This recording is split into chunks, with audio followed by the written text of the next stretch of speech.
උමාලි විනාඩියක් ඔයගොල්ලෝ කාලේ ඉල්ලනවා. පොඩි දෙයක් වල කියන්න තියෙනවා.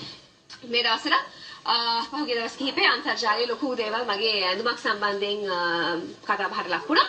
ඉතින් කියන්න ඕනේ පින්තූර මමත් දැක්ක අවුල්සහගත බවක් පේනවා. මිනිස්සු ගත නොසැලකිලිකම් වෙනවා. අපි හැමෝම හියුමන්ස් නේද මිනිස්සු.